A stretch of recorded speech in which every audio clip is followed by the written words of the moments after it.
Feed the beast and starve the doubt.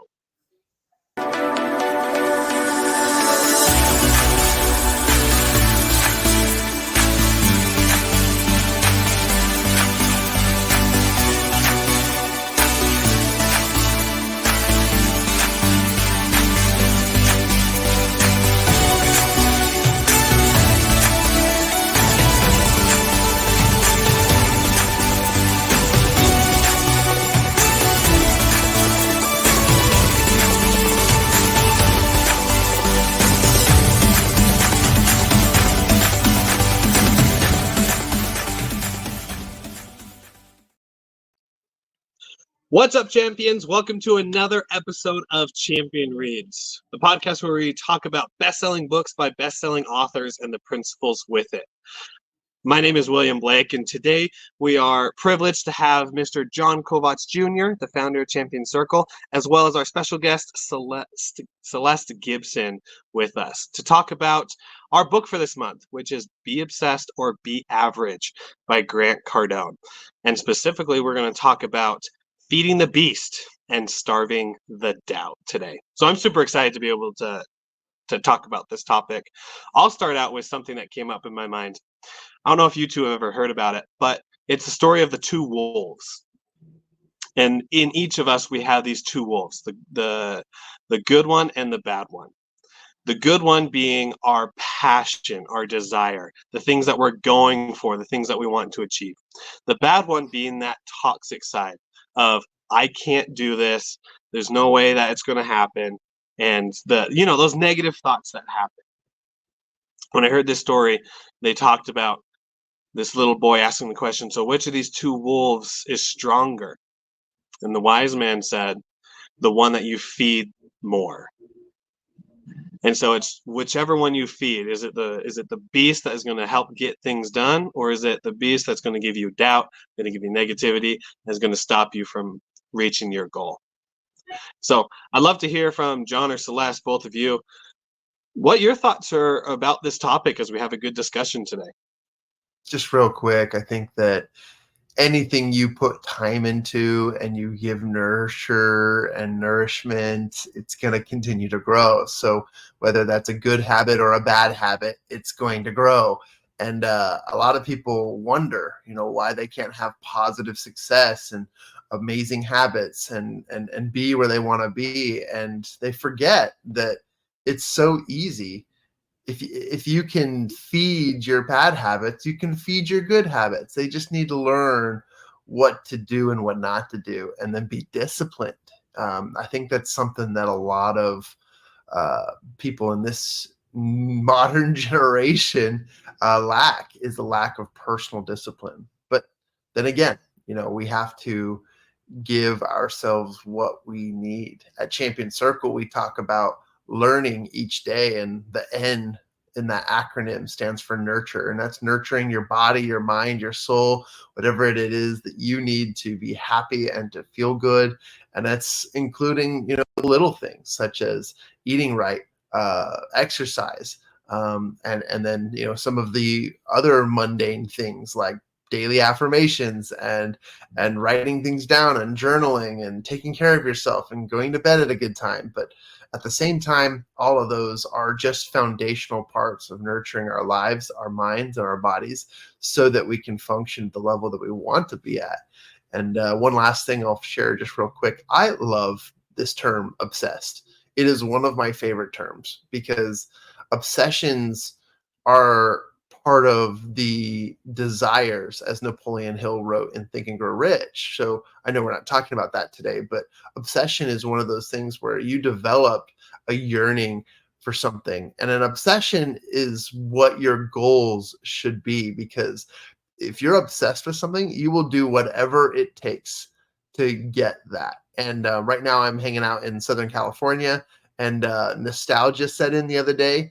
And I grew up with my family going to In-N-Out Burger a lot as a family. And I'll tell you guys what, I mean, there's an In-N-Out Burger in Colorado, there's an In-N-Out Burger in Utah, but I've got to say, In-N-Out Burger just tastes better on the West Coast. And I was obsessed. I was like, you know what? I'm in California. I need an In-N-Out burger. And for those of you who are like, oh my gosh, there's so many better burgers. I know. It's just nostalgia. Okay. Get over it. But I literally had this obsession hit and I thought, man, I'm just gonna make it happen.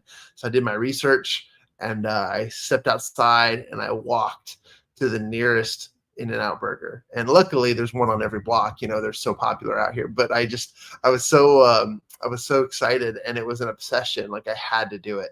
And that became something I fulfilled because I wanted to do it. So important things are obsessions that you truly want to have, acquire, and achieve, and you'll do anything to get there. You'll even walk a few miles if you have to, and that's just because we are who we are. Humans obsess, and we have things that we just can't get out of our brain until we get what we want. So if you want something bad enough, or I should say, if you want something well enough, then you will make sure it's an obsession and you'll make it happen.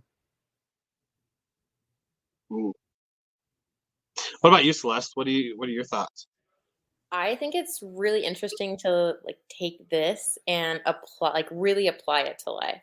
So like looking at your bank statements and looking at like your GPS, seeing where you've been, the places that you've spent money, the people that you've been hanging out with.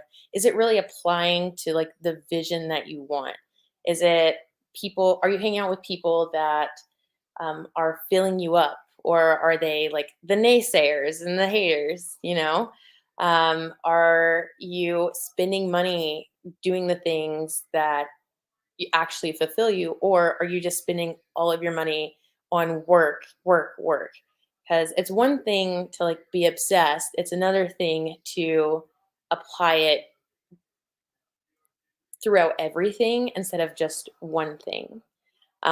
Because you can get all of the success in one area and lack everywhere else and be totally depressed and not be fulfilled. So I love the concept of like feed the beast, starve the doubt. Because if you're feeding the right beast and you're starving that doubt, you're going to be so much happier rather than eating, all the things that don't apply to your vision and what you want your life to be. So I love this. And in like BU training, one of the things that I do, it's one of the things that we really push for people. It's like you have to find the things that make you happy, and then you actually have to feed those things. You actually have to do those things, build them up, because everything takes practice. It takes 10,000 hours to do something well, and if you're spending 10,000 hours really feeding those things that make you happy, you could stop everything else and still have those because it's just going to be habit. You're going to want to do them naturally. Speaking of feeding, I fed myself a lot, as you can see with my wonderful chubby cheeks. it it comes down to mindset, right? It comes down to how you think about it, because you can be obsessed with something that is bad, right? Okay, all of us have something bad that we're obsessed with. Me, I probably have double than most people. One of the big things is I love sweets so much. I got this sweet tooth right in the back of my mouth that anytime we have sweets in the house, I just they don't stay long. It's like pizza. They just doesn't stay long in my house. And so whenever we have it, it's just like midnight snacks are okay until it's gone. But that's an obsession. It's like because I am scarce of it, because I don't have it, then when I do have it, I just need to like binge it and do it and just get at it, which is a obsession. But I can also take that and apply it to, as Grant says, just like shift your obsession. So if I have a massive obsession with just like whenever sweets come into the house, it's just like, sweet, we're going after those tonight. And it's like, just change that energy, change that obsession to flip it to being excited and just being profoundly uh, entertained by just the work, by doing what you love and everything. And that brings, wow, that's an interesting question. I'll throw it to you guys as well as any thoughts you have. Is obsession a verb? Is it? I think I know. I think a verb is like the actionable type thing. How you describe something. Would you classify obsession as a verb? I'll say for me, obsess is a verb. Obsession is something. It's a tangible noun, right? Um, because to obsess is to seek or to want, right? Or to desire. But obsessions is the literal thing that you can throw on your dream board there. Yeah, an obsession is something that you can hold in your hands. You can see the finish line for. So obsess is something that you do, and yes, it is a verb. But an obsession is something that you can literally find. And I think that's interesting. You propose that question because, again, going back to this idea that you need to feed the beast, we could easily feed the wrong things to the beast. You know, I, I don't know what your inner beast is, but I try to give mine an identity. And let's just say my inner beast is the wolf, right? And I love the wolf analogy in the book because it's my favorite animal. I love wolves, but the idea that if you give a wolf a bunch of junk food, it's probably not going to be the fierce animal that it once was. In fact, I remember seeing this hilarious like video on YouTube where all these like amazing African animals that people were going to go see were just like these balloons because they were so round and rotund and so full of whatever they were munching on. But it turned them into cute little plush toys rather than the fierce animals that they are. And it just reminded me, like, if you feed a beast, you know, the things it doesn't need, then it's going to not be what it needs to be.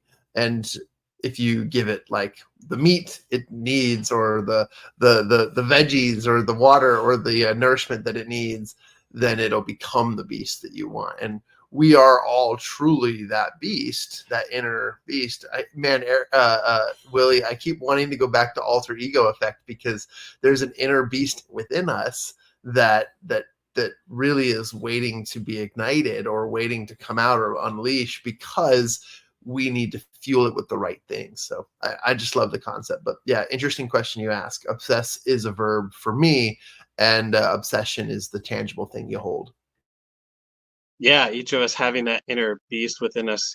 I think also Jordan Peterson said something like that. He's like, each of us have a beast, like a dangerous animal instinct inside of us. And the thing isn't to distinguish. I think is like to take out, to put out, but instead we need to control it. It's because we can't control our inner beast that it gets away from us and that things happen. But when we're able to control it, that's when we get dangerous. That's where things happen. What are your thoughts, Celeste? No, I completely agree. I think it's well, I kind of want to say like it can definitely be a verb. Like I think just like within the context of like how you're speaking about it, it could be a verb. Um, but yeah, I don't have like too many thoughts on that one. You're good. All good. Yeah, it's just it's just casual conversation that we're Yeah. all having. I hope we can all feel comfortable enough to interrupt each other, like when we Well, want. I wanted to interrupt you because you were saying, like, oh, like I like have to, or like now I'm getting to. One of my favorite things is like changing like have to get to, like instead of like being like, oh, like this sucks, like turning that like just awful feeling into like excitement, like, oh, I get to do this, like that's so exciting, and that will change like the entire, like it just changes how your day's going to go. It changes how the event's going to go, and it's going to change just your feeling. You're going to be happier, and it's almost like you get to serve somebody, you know, and sometimes it might just be yourself. And so I love that, like, you get to serve yourself by promoting a better you.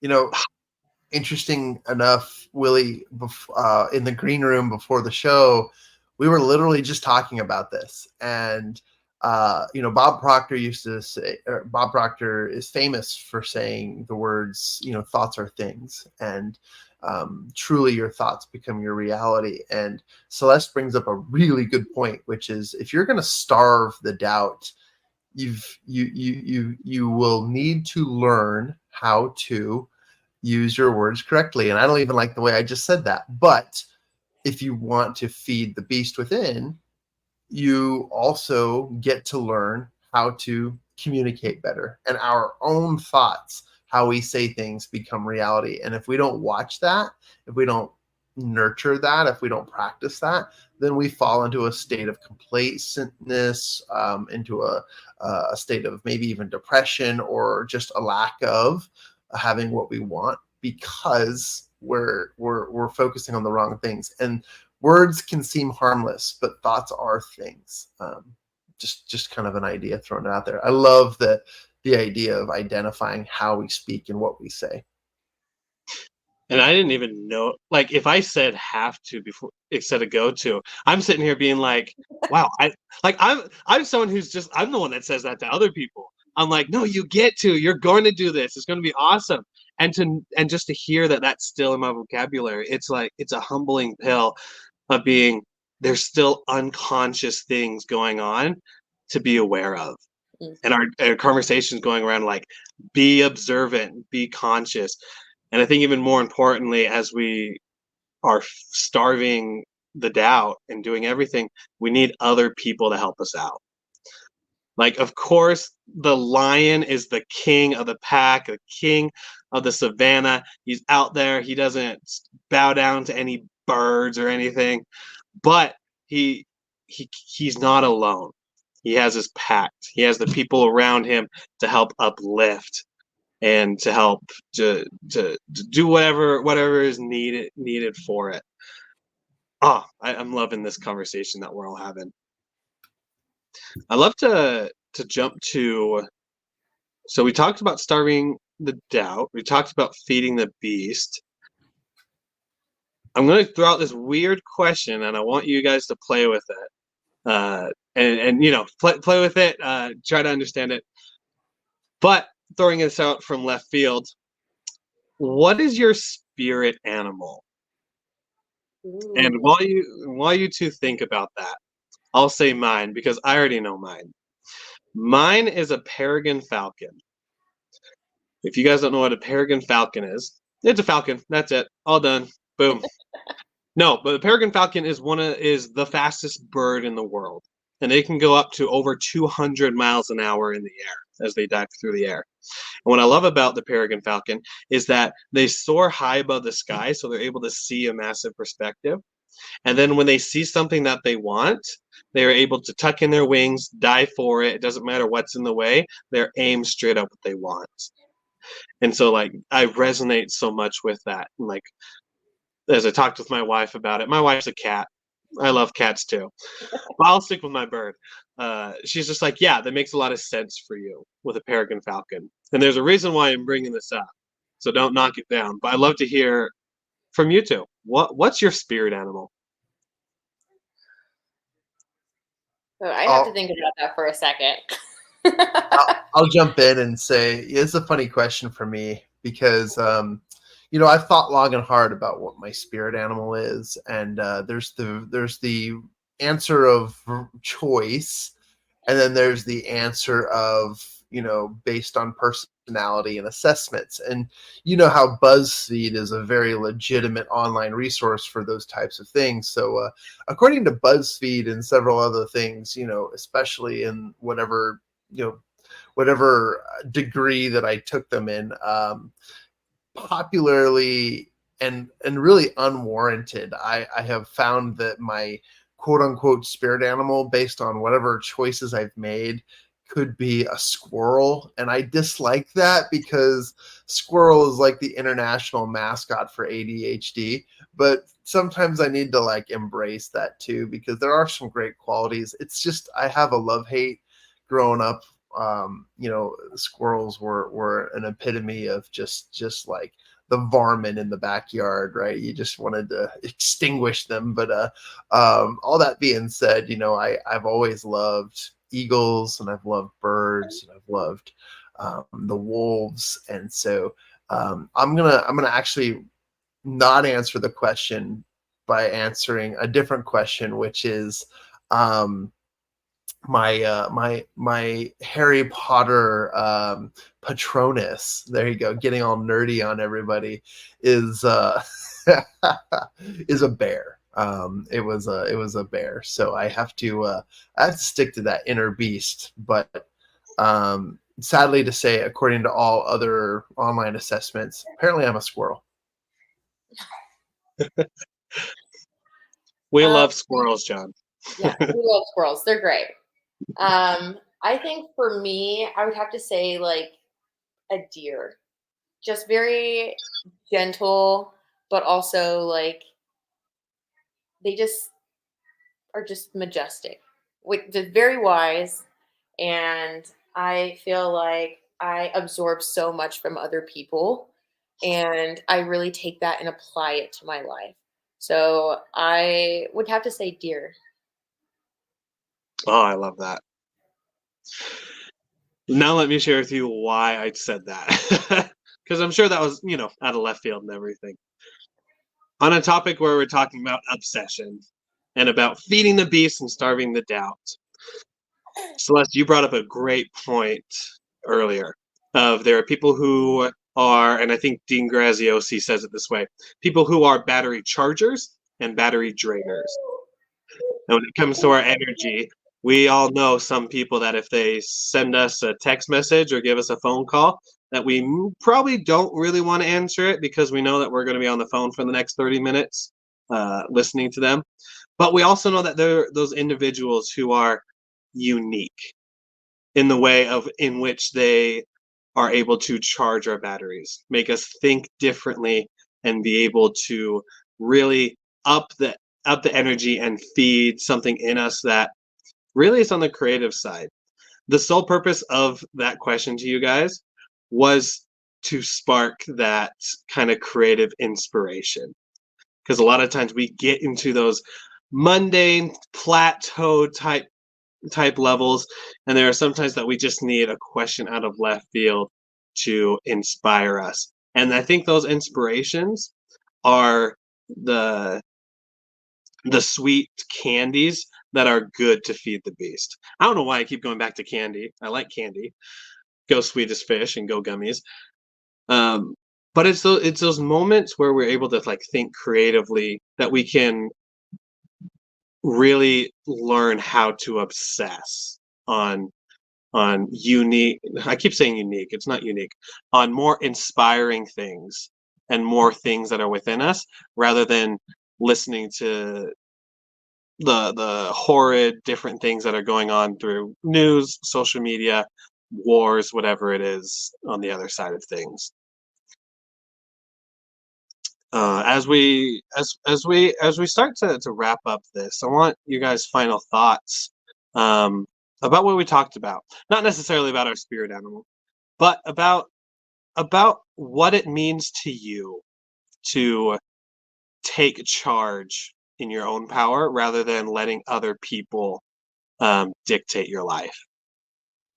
Yeah, I'll jump in and just say, for me, the definition of feeding the beast is starving doubt. Because if you think about starvation, it's a long and painful process. It's not an overnight thing. A lot of us use our incorrect words, and when we're hungry, we say we're starving, which is so untrue. We are not starving. We're just hungry, and we don't know how to control that hunger.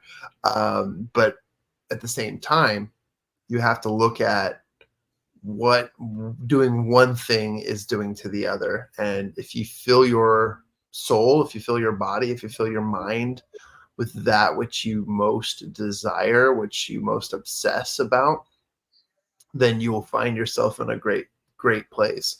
Um, the obsession piece to this entire book and its theme is important to me because it is one of those aspects that I think people can really understand when it comes to goal setting, when it comes to achieving their desires, when it comes to overcoming challenges and really becoming someone that they see as a success. They have to develop an obsession. I know too many people who have goals, but the goals they have set for themselves are just wishes. They're just, mere hopes and thoughts. They're never going to get there because they're not obsessed. Um, they're not dialed in. And I got to share the example, and I apologize. I'm always the one bringing the sports examples into this, and it's just who I am, and it's my nature. But I have recently picked up the sport of volleyball, and it is not just one of those sports that I just dally in. Some people go to the gym and they want to play some pickup basketball, and they want to get in on a game, or they want to, just shoot around. That's not me. Once I pick something up, I am all in, and this has become a sport that I have quickly wanted to escalate my skill sets, my competitive nature, and because I've picked it up, I have put everything into it, and I've gotten private coaching. I've had some tournaments. I've played in some games now, and this is coming from somebody who actually was deprived of competitive volleyball at a young age because the state of Colorado had 0 men's volleyball programs. And it is something that I picked up in my adult years, and I'm full-fledged on my way. So wrapping this up, I wanted to bring that up because it is not just something I wandered into, and it's not just a mere wish or a want. It is literally an obsession. It is something that I can't not go a day without thinking about it. And there are other things in my life, such as the businesses I'm building, the habits that I continue to create for myself, the concepts I want to learn. Those are becoming my obsessions because they are something that I want really, really. I want them. I want them. I hate the phrase. I want that so bad because it's a bad thing, right? I want them so much, or I want them so good, if you if you will. But those said obsessions are important, and feeding them is just as vital as starving any doubt you might have. And if anything, the more you spend your time feeding your desires, you will forget about the fears. You'll forget about the doubts. You'll forget about the inadequacies and the things that you currently don't have, because that is a state of lack. Whereas wanting and desires is a state of must have. And that's a great place to be in. Anyone who is starving will do what they can to find food. So give your beast the nourishment it needs. Yeah, and to add with that, it's like the difference between toe dipping into the swimming pool and just jumping in with a big cannonball, right? When you jump in with a big cannonball, makes a big splash, you get in. Most of the time, it's like freezing water. But then after you're in there for a minute, everything is fine. You've been able to adjust and adapt, and then you're able to just have a fun time. Where a lot of people like to go over to the stairs, not saying that I do this a lot, but go over to the stairs and just like a step at a time go in. And every time they take a step, it's like, oh, so much more pain, until after personal experience, after 10, 15 minutes, finally getting like the shoulders underwater, and then I'm able to have fun. And that's so true that when it's like the obsession part of everything, just jumping in, diving in, just getting immersed in it. Of course, it's going to be uncomfortable, but it's that uncomfortability. If you just get right into it, you're able to adapt and easily come out of it on the other side. And that obsession of it being hard all of a sudden turns to, oh, it's just a little pain, and then everything else becomes easier after that. Celeste, I'd love to hear your final thoughts. So I love that you said standing in your power, because standing in your power, it's one of the things that we go over in BU just as staff. And it's when you're standing in your power, you're coming from a place of love, from a place of understanding, from a place of excitement.